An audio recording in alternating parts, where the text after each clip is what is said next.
अस्सलाम वालेकुम एवरीवन। इस वक्त हम पढ़ रहे हैं बीकॉम पार्ट 2 बिजनेस लॉ। और बिजनेस लॉ में हमारा जो टॉपिक चल रहा है वो है contract of carriage of goods या कैरेज ऑफ गुड्स एक्ट इसको कहते हैं। ठीक है जी। अच्छा, ये बहुत ही अहम लॉ होता है क्योंकि इंपोर्ट्स एंड एक्सपोर्ट्स इसके बगैर बिल्कुल भी मुमकिन नहीं है। ठीक है जी। तो इंपोर्ट्स एंड एक्सपोर्ट्स की वजह से इसकी जो इम्पोर्टेंस होती है वो बढ़ जाती है।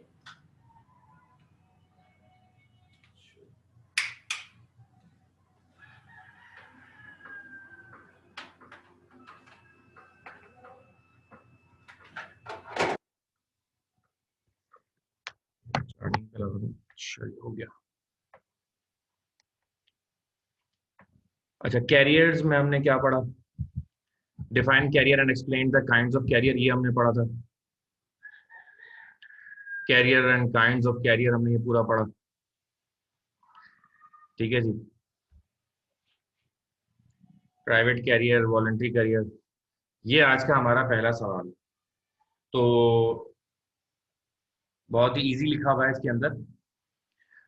सो द क्वेश्चन इज के explain the difference between private carrier and common carrier. अच्छा, अब एक बात और मैं आपको बता दूं कि आज ही की क्लास में इंडस्ट्रियल लॉ शुरू भी हो सकता है। अच्छा, फर्दर ये है कि आप लोगों के क्वेश्चंस लिए जाएंगे। अगर आपको कोई भी सवाल पूछना है तो आप उसको नोट डाउन करेंगे और at the end of the class आप लोगों से वो सवाल मैं लूंगा। ठीक है जी। अगर ये मीटिंग हमारी एंड हो जाएगी तो दूसरी जो हमारी मीटिंग स्टार्ट होगी वो भी इसी आईडी पासवर्ड से हो जाएगी। ठीक है, तो you don't need to take tension. अच्छा जी, तो आई होप कि आपने सवाल लिख लिया है। The question is explain the difference between private carrier and common carrier. Overall तो मैंने ये आपको बता दिया था। ठीक है जी। पेज नंबर आप खुद देखिएगा आपके पास क्या है। अलग अलग लोगों के पास अलग अलग पेज नंबर हो सकता है। तो कॉमन करियर क्या होता है, प्राइवेट करियर? डेफिनेशन में बेसिक डेफिनेशन जो पहला डिफरेंस आ रहा है वो डेफिनेशन की बुनियाद पर आ रहा है। अ पर्सन इंक्लूडिंग एसोसिएशन और body of person other than government engaged in the business of transporting goods for hire by land by or inland navigation for anyone indiscriminately। तो इसमें क्या होता है कि कॉमन करियर जो बेटा पेज नंबर तो खुद ढूंढ लो जरा से, तो पेजेस हैं, आप इस तरह के सवाल मत करें। अच्छा, तो कैरिज ऑफ गुड्स एक्ट का जो चैप्टर है उसी में होगा डेफिनेटली।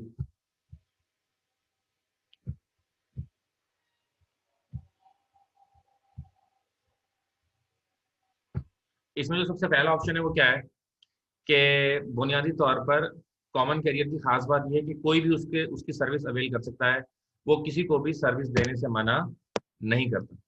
ये सबसे बुनियादी पॉइंट है डेफिनेशन के अंदर। दूसरी तरफ जो पॉइंट है, ठीक है जी, वो है a person carries goods occasionally or by special agreement and he does not make general offer. ठीक है जी। A person carries goods occasionally or by special agreement and he does not make general offer. ये क्या होता है? Private career वाला क्या होता है? प्राइवेट कैरियर वाले की खास बात यह है कि वो तमाम लोगों का जो है सामान नहीं उठाता है। ठीक है जी। प्राइवेट क्रेडिट वाला तमाम लोगों का सामान नहीं उठाता है, बल्कि स्पेसिफिक कर देता है वो कि भाई मखसूस लोगों के लिए वो अपनी सर्विसेज रखता है, हर किसी के लिए अपनी सर्विसेज नहीं रखता है। ठीक है ना? इस तरह की बहुत सारे बिजनेसेस होते हैं जिसके अंदर वो स्पेसिफिकली अपनी सर्विस देते हैं, हर किसी के लिए उनकी सर्विस अवेलेबल नहीं होती है। मिसाल के तौर पर हमारे पास रेस्टोरेंट्स हैं, ठीक है ना? अब कुछ ऐसे रेस्टोरेंट्स होते हैं जिसमें आपकी मेंबरशिप होना जरूरी है, otherwise you are not allowed to get enter even. ठीक है जी। आर्म फोर्सेस के बहुत सारे ऐसे रेस्टोरेंट्स हैं जो बगैर मेंबरशिप के आप नहीं कर सकते, और उसके लिए एक खास वर्दी वाला भी कई जगहों पर ऐसी है जहाँ पर वर्दी वाला होना भी जरूरी है। तो पहला डिफरेंस, कॉमन कैरियर की सर्विस हर बंदे के लिए, प्राइवेट कैरियर की सर्विस हर बंदे के लिए नहीं होती। सही है जी। अब अगर हम दूसरे पॉइंट की बात करें, एक दो तीन चार, दूसरे पॉइंट की बात है act. Common carrier is defined under common act, common carrier act 1865। Private carrier is defined in contract act 1872। देखिए कॉमन कैरियर एक्ट जो है ना 1865 में दिया गया, वो पूरी आवाम के लिए था, पूरे मुल्क के लिए था। यानी कि हर बंदा जो भी उस पर्टिकुलर कैरेज में यानी कि ट्रांसपोर्टेशन में जो भी कारोबार करेगा उस पर यह लॉ अप्लाई हो जाना है। ठीक है, इसके लिए ये जनरली हर बंदे पर अप्लाई होता है। अच्छा, प्राइवेट कैरियर क्योंकि आपस में मुआहदा होता है, दो पार्टीज के दरमियान मुआहदा होता है, तो जो मुआहदा दो पार्टीज के दरमियान होता है वो किस में डिफाइन किया गया है? वो डिफाइन किया गया कॉन्ट्रैक्ट एक्ट 1872 में। कॉन्ट्रैक्ट एक्ट 1872 में डिफाइन किया गया कि भाई ये दो पार्टीज के दरमियान मुआहदा है, इसका जो हमारी दूसरी जो कॉमन करियर सर्विसेज चल रही हैं उसका इससे आपस में कोई ताल्लुक नहीं। अच्छा, reject the offer, he cannot reject the offer to carry goods or passengers without reasonable grounds। ठीक है जी, यानी कॉमन कैरियर वाला जो है वो ऑफर को रिजेक्ट नहीं कर सकता। अ common career can not reject the offer, यानी कि जब उससे कोई सामान उठाने का कहेगा तो उसको हर हाल में सामान उठाना होगा, उसके पास सामान उठाने के अलावा कोई और ऑप्शन नहीं होता। ठीक है जी, ये बताया गया किसमें? ये बताया गया है कॉमन कैरियर में कि common carrier can not reject the offer. जब उससे कोई बंदा कहे कि मेरा सामान यहाँ से वहां ले जाओ, जब तक उसके पास कोई स्पेसिफिक रीजन नहीं होगा, कोई बहुत ही सॉलिड रीजन जब तक उसके पास नहीं होगा, वो अपनी ऑफर से मना नहीं कर सकता। इस तरह दूसरी तरफ अगर देखें, he has a right to reject the offer to carry goods और passenger without any reasonable grounds, यानी प्राइवेट कैरियर के पास कोई वजह हो या वजह ना हो, हर सूरत में वो मना कर सकता है।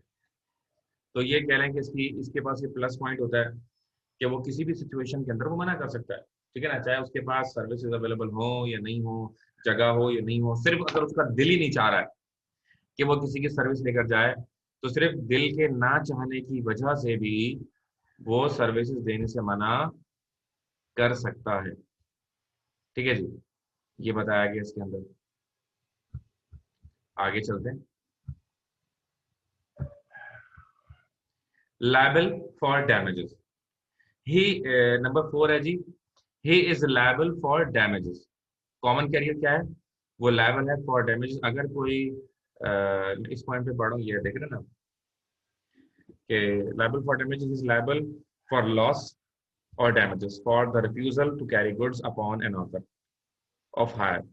अगर उसने कुछ सामान कैरी करने का कहा है, अगर वो सामान कैरी नहीं करता है और उसके सामान कैरी ना करने की वजह से किसी किस्म का अगर नुकसान हो जाता है, तो ही विल बी रिस्पॉन्सिबल। ठीक है, the common carrier is responsible. आप सामान उसका लेके नहीं गए, वो सामान अगर खराब हो गया तो अब अगर वो पार्टी चाहे तो उसके खिलाफ वो केस कर देगी। ठीक है ना, और उसके केस करने की सूरत में जुर्माना आपको देना पड़ सकता है। ठीक है जी,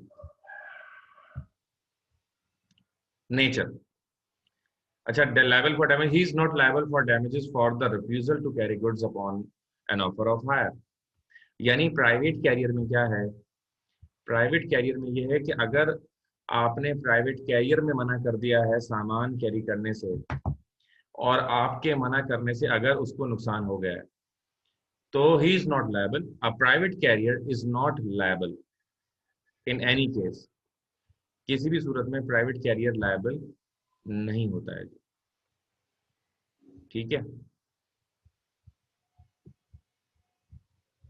नेचर हो गया। नेचर एक रेगुलर होता है, एक प्राइवेट बिजनेस होता है। देखें, रेगुलर बिजनेस होता है जो आपको हर हाल में आवाज कट रही है। ओके, मैं चेंज करता हूँ नेट। Just 2 minutes.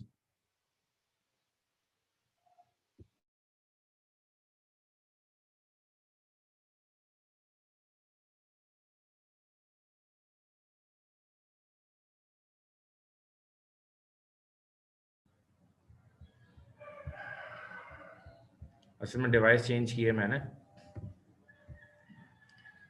कि शायद कुछ बेहतर है, समझ में आ रही है? तो ज़रा आवाज़ कनेक्टिविटी ज़रा चेक कर लें, फिर बात करता हूँ 1 मिनट। खुल जा सिम सिम। आवाज़ कैसी आ रही है अभी मेरी?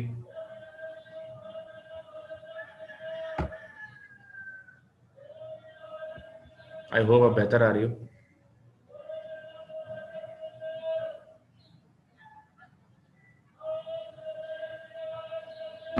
Okay,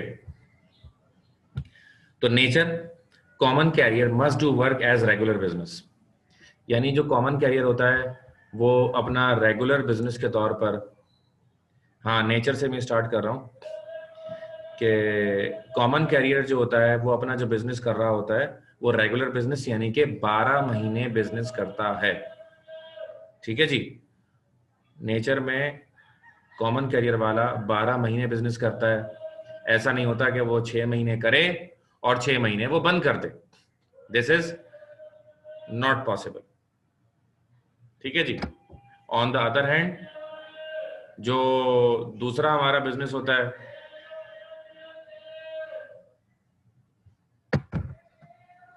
private business, private business हम जब दिल करे उसको खोल भी सकते हैं और जब हमारा दिल करे हम उसे बंद भी कर सकते हैं।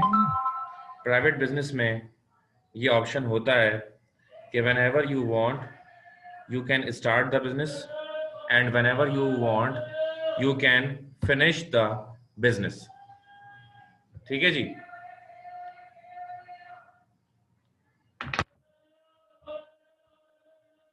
और बड़े सब्जी वाले भी आज ही आने थे सारे गली में। खैर,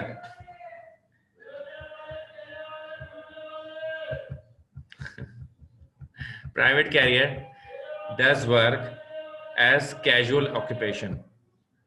ठीक है जी। प्राइवेट कैरियर जो बिजनेस कर रहा होता है वो रेगुलर बेसिस पर नहीं कर रहा होता बल्कि ओकेजनली कर रहा होता है कि जब उसका दिल करता है वो बिजनेस करता है और जब वो चाहे अपने बिजनेस को फिनिश कर सकता है यानी कि ख़त्म कर सकता है। उसके लिए ये बाइंडिंग नहीं होती है कि वो मुसलसल काम को जारी रखे। ठीक है जी। Specific person without discrimination a common carrier carries goods of every person, यानी कि स्पेसिफिक पर्सन जो ये हेडिंग है इसके अंदर ये बताया गया है कि ये सिर्फ एक बंदे का सामान नहीं रख रहा होता बल्कि हर बंदे का ये सामान रख रहा होता है। क्लियर है? फिर क्या सर? अरे मैं तो अवेलेबल हूँ। क्या मेरी आवाज क्लियर आ रही है? मेरी आवाज गायब हो गई है? क्लियर है?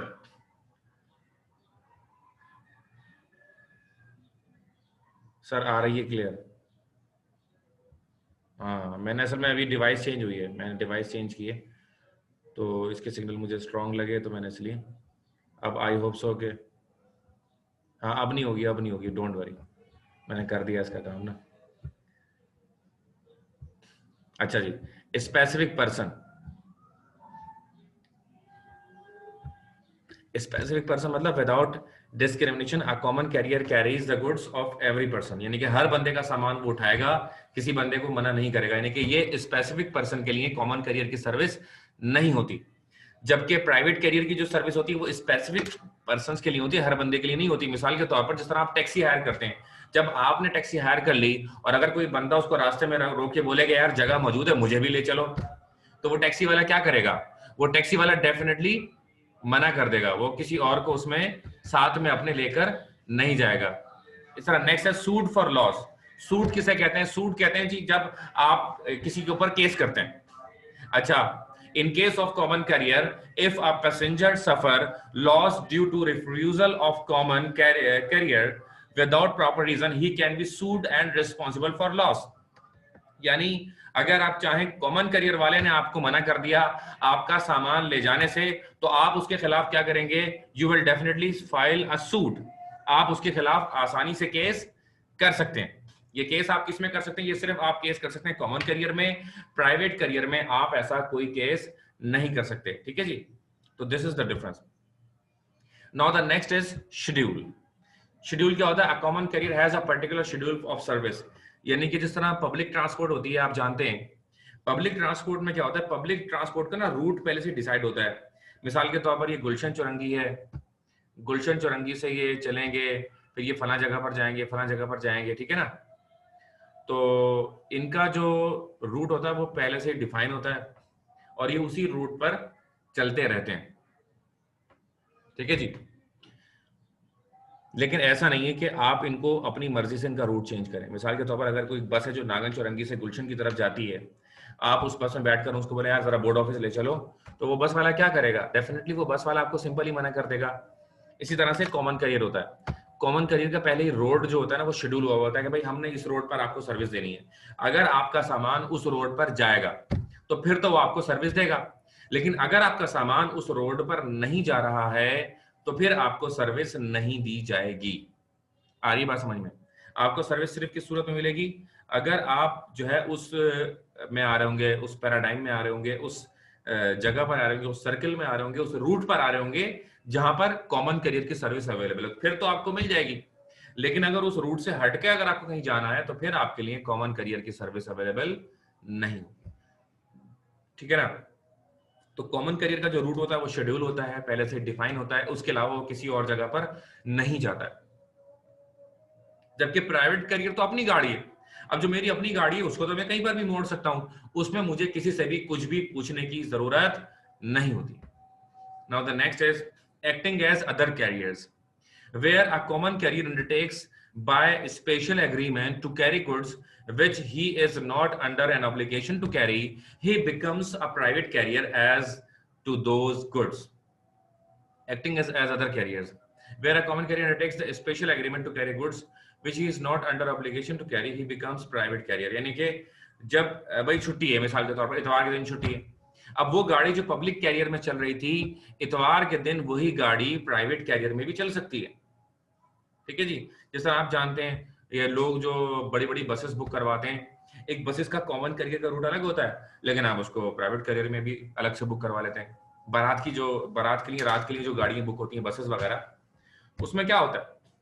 उसमें ये होता है कि आप गाड़ी बुक कर लेते हैं और आपके साथ वो गाड़ी आपके साथ चल लेती है। लेकिन जरूरी नहीं है कि हमेशा ऐसा ही हो। एक उसका अपना रूट है, W11 का अपना रूट है, आप उसको शाम में किसी भी काम के लिए इस्तेमाल कर सकते हैं। तो एक जो पब्लिक कैरियर में गाड़ी चल रही है वो प्राइवेट कैरियर में भी चल सकती है। पब्लिक कैरियर और कॉमन कैरियर बात एक ही है। कॉमन कैरियर और पब्लिक कैरियर तो मैं यहाँ लिख भी दूं ना, ताकि आप लोगों को ये देखें, मैं स्लाइड डाल के। पब्लिक मतलब अवामी,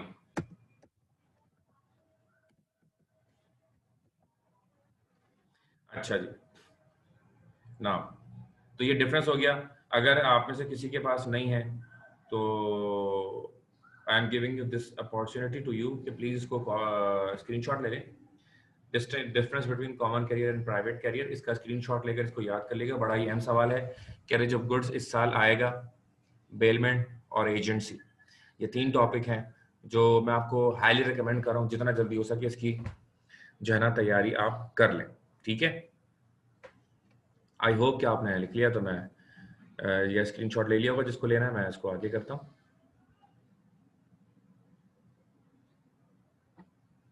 स्क्रीनशॉट नंबर 2 भी ले लें आप।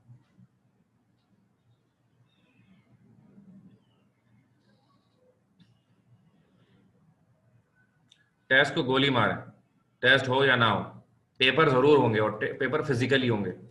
ठीक है ना? सब कुछ खुल जाएगा मार्च में, लेकिन आपके पेपर भी मार्च में हो जाएंगे, इससे लेट हो नहीं सकते ना। 28 फरवरी को आपका बैच एंड कर दूंगा मैं। काफ़ी हद तक हमारा लॉ कंप्लीट हो रहा है, अब इंडस्ट्रियल लॉ में शुरू करूंगा इंशाल्लाह। तो आज हम अगर ये कैरेज ऑफ गुड्स देखते हैं कितना है, इसके बाद डायरेक्ट मैं I will start industrial law. Industrial law में मैं खुद लिखवाऊंगा। मैं यहाँ टाइम ही ये मैं यहाँ टाइप करूंगा और आपने करना। मैं चैट फॉर एवरीवन करके लिख रहा हूँ। आप लोग बार बार पूछ रहे हैं कौन कौन से टॉपिक मैंने बोले, तो देखें एजेंसी, ठीक है जी, और बेलमेंट, कैरेज ऑफ गुड्स, ये तीन टॉपिक ऐसे हैं। अच्छा, सेकंड का ले लिया होगा आपने एसएस में, दोबारा ऊपर का भी दिखाता हूँ। जी जी काशान भाई, मैं दिखा रहा हूँ, ये नोट्स में है काशान भाई। और बाकी सभी सुने, नोट्स में भी ये है, ऐसी बात नहीं है, नोट्स से तो पढ़ा रहा हूँ, ये नोट्स की सॉफ्ट कॉपी से पढ़ा रहा हूँ। अच्छा जी,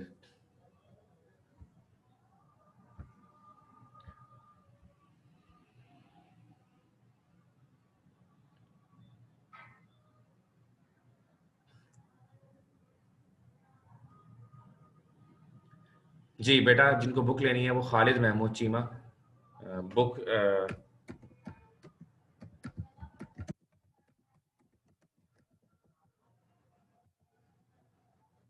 बुक लेनी तो खालिद महमूद चीमा की, नोट्स लेने तो आपको मेरे ही नोट्स लेंगे, जाहिर आप मुझसे पढ़ रहे हैं।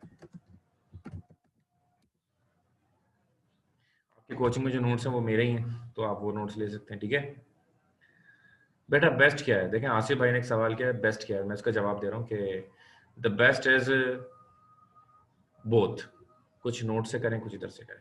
एक ही बुक या एक ही नोट्स फॉलो करना मुझे बिल्कुल भी पसंद नहीं। मैं भी स्टूडेंट रहा हूँ, तो मैं वही मशवरा दूंगा जो मैं समझता हूँ अच्छा है।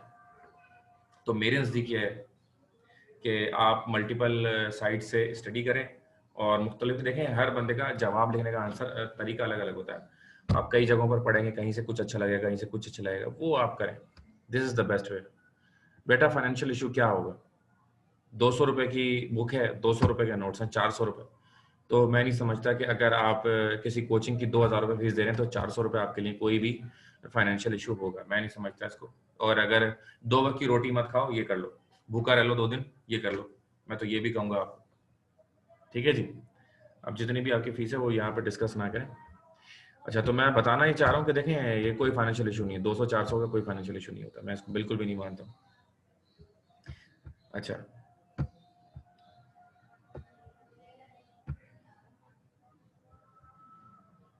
3500, अरे भाई अब तुम लोग कहाँ चले गए, कौन सी फीस की गली में मत जाओ, ये हर बंदे की अलग अलग भी हो सकती है, ठीक है ना, ये बुरी बात है।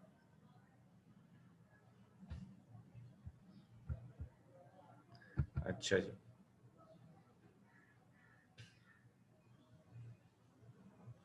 अगला सवाल हम शुरू करेंगे। अगले सवाल में 8 हेडिंग्स होंगी। There will be 8 headings in the next question, ठीक है।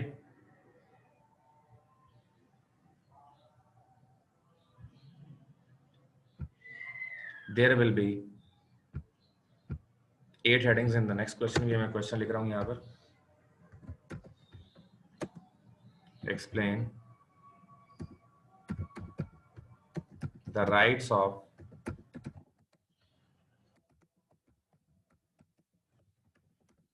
Common carrier. Explain the rights of common carrier. तो राइट्स ऑफ कॉमन कैरियर क्या है? कॉमन कैरियर अब आपके जहन में वो अवामी गाड़ियां जो किसी का भी मूवेबल प्रॉपर्टी, किसी के भी गुड्स एक जगह से उठाकर दूसरी जगह लेकर जाते हैं, ठीक है जी। अच्छा, जब ये मीटिंग एंड होगी तो इसी आईडी और इसी पासवर्ड से आप दोबारा लॉग इन करेंगे। जब ये मीटिंग एंड होगी इसी आईडी और इसी पासवर्ड से आप दोबारा लॉग इन करेंगे, फिर वो एंड होगी। उसके बाद नंबर 3 हम रखेंगे डिस्कशन के लिए, उसमें सबके आपके माइक खुले हुए होंगे, जो आपका सवाल होगा वो आपको मैं बताऊंगा, ठीक है ना। अभी मैंने आपकी माइक पर पाबंदी लगाई, कोई भी आपको मुझसे बात पूछनी है आप फिलहाल नोट करें। 2 सेशन हमारी क्लास के होंगे, तीसरा सेशन हम डिस्कशन का भी करेंगे, ठीक है जी। Now explain the rights of common carrier. अभी कोई सवाल फिलहाल अभी टॉपिक से रिलेटेड सवाल हो तो आप चैट में लिख सकते हैं। इसके अलावा ये है कि थर्ड जो हमारा सेशन होगा आज का वो डिस्कशन सेशन हम रख रहे हैं, उसमें आप हमसे डिस्कस कर सकते हैं कोई भी बात आपको करनी है। इसके अलावा हमारा जो फेसबुक पेज है कराची एजुकेशन फोरम के नाम से, उस पर एक लाइव सेशन होने वाला है बीकॉम के हवाले से।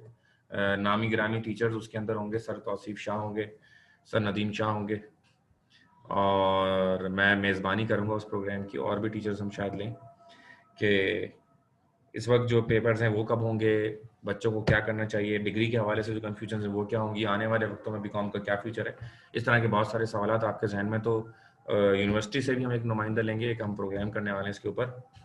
कराची एजुकेशन फोरम हमारा पेज है उस पर, ठीक है ना। फेसबुक पे आप सर्च कर लीजिएगा यही। अच्छा, ये वीडियोस मेरी उसी चैनल पर पड़ी होती हैं, कराची एजुकेशन फोरम के नाम से यूट्यूब पर चैनल है, वहाँ पर आपको ये क्लास की रिकॉर्डेड वीडियोस मिलेंगी, उसको आप सब्सक्राइब भी कर लीजिएगा। अच्छा जी, आगे चलते हैं।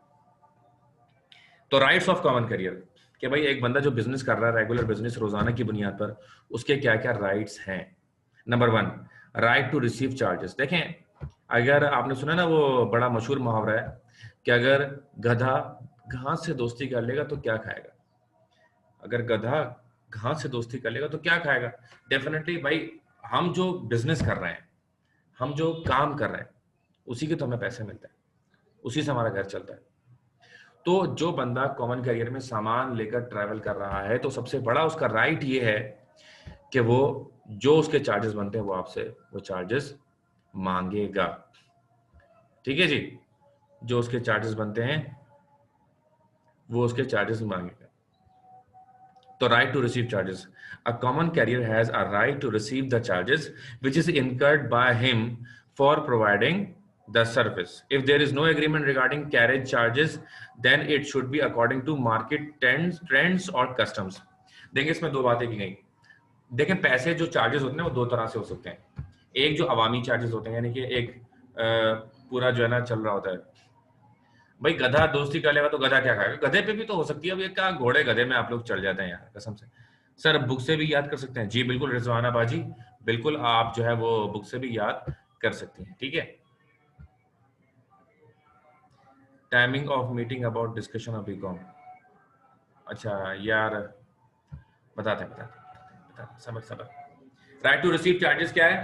राइट टू रिसीव चार्जेस ये है कि भाई या तो जो मार्केट रेट चल रहे हैं वो आपको पैसे देने होंगे, नंबर वन। अगर मार्केट रेट कोई नहीं है, अगर मार्केट रेट कोई नहीं, तो फिर आपको क्या करना होगा? फिर आपको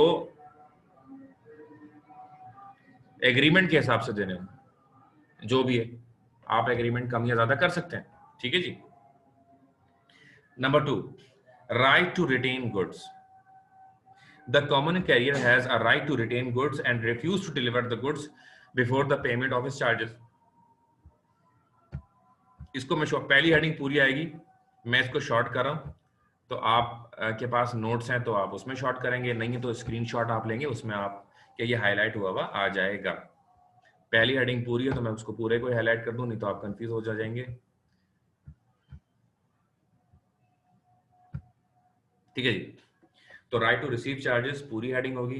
राइट टू रिटेन गुड्स, भाई कॉमन करियर वाला आपका सामान एक जगह से दूसरी जगह लेकर गया है, वो आपको आपका सामान जब तक वापस नहीं करेगा, जब तक आप उसके चार्जेस अदा ना कर दें। ठीक है जी। वंस आपने उसके चार्जेस अदा कर दिए तो फिर बात खत्म हो गई, फिर वो आपका सामान दे देगा। लेकिन जब तक आप उसके चार्जेस नहीं देंगे, वो आपका सामान नहीं देगा। सिंपल।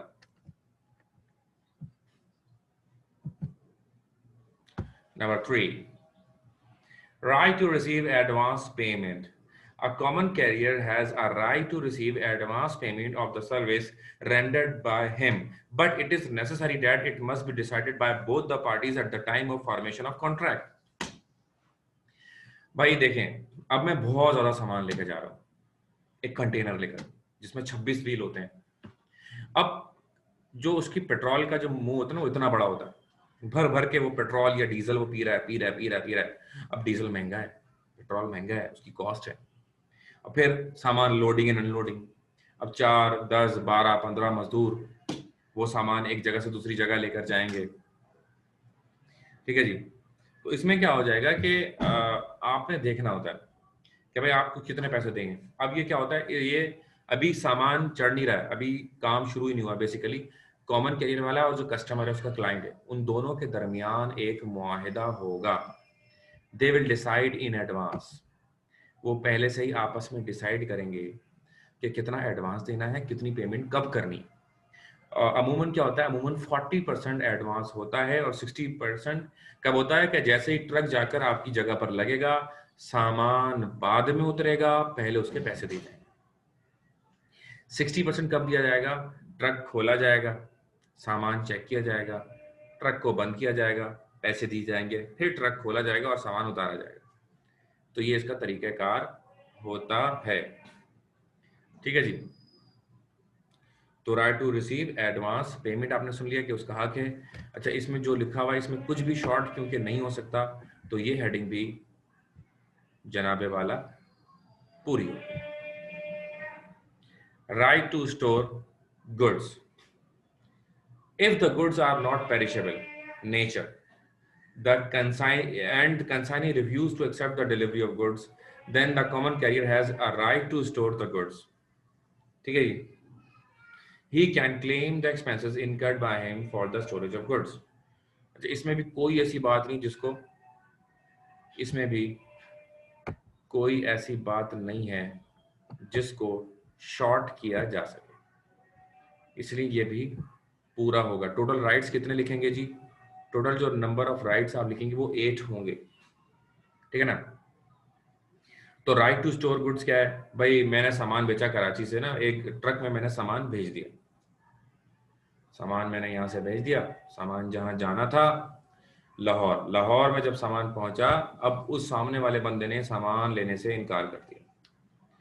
अब ये कंडीशन कहाँ अप्लाई हो सकती है जो मैं इस वक्त आपको समझा रहा हूँ? नॉन पेरिशेबल आइटम्स में, वो सामान जो पुराने होने से खराब नहीं होता, ये पेरिशेबल आइटम्स पे अप्लाई नहीं हो सकता। सब्जी पर, फ्रूट पर, दूध पर ये अप्लाई, गोश्त पर ये अप्लाई नहीं हो सकता, क्योंकि these items are the highly perishable items, इसलिए ये उस सामान पर ये अप्लाई नहीं होता। ये किस सामान पर अप्लाई होता है? ये चावल पर अप्लाई हो सकता है, ये प्लास्टिक, लोहे का और तांबे पीतल का सामान, यानी कि कोई भी सामान जो ड्यूरेबल होता है और जो खराब नहीं होता, उस पर ये डेफिनेटली अप्लाई हो सकता है,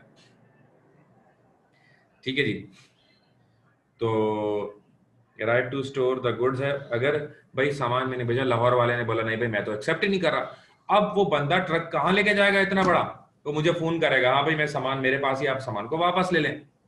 तो मैं सामान को वापस लूंगा, लेकिन जो उसके एक्स्ट्रा टाइम उसका लग रहा है, एक्स्ट्रा ट्रैवलिंग उसकी लग रही है, एक्स्ट्रा चार्जेस उसके लग रहे हैं, वो तमाम चार्जेस सामान भेजने वाले को देने होंगे।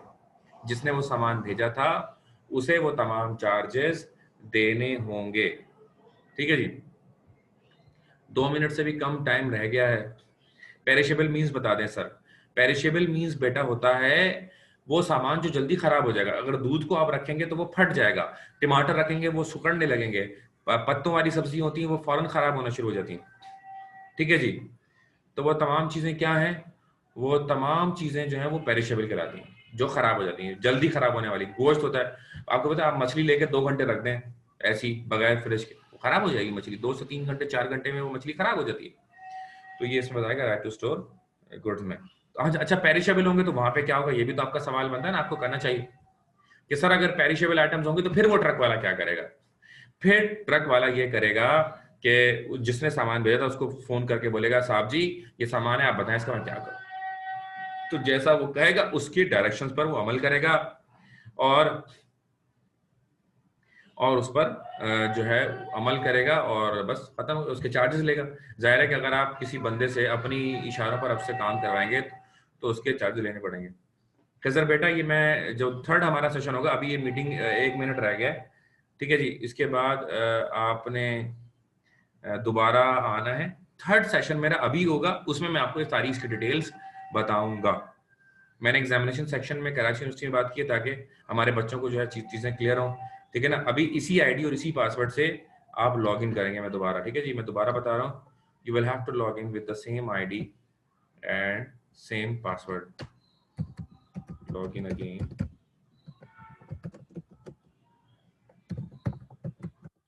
एंड कर रहा हूँ मीटिंग को, खुद ही एंड हो जाएगी वैसे तो, 1 मिनट से कम है ना, इसलिए ठीक है। फिर यहीं से कंटिन्यू करते हैं।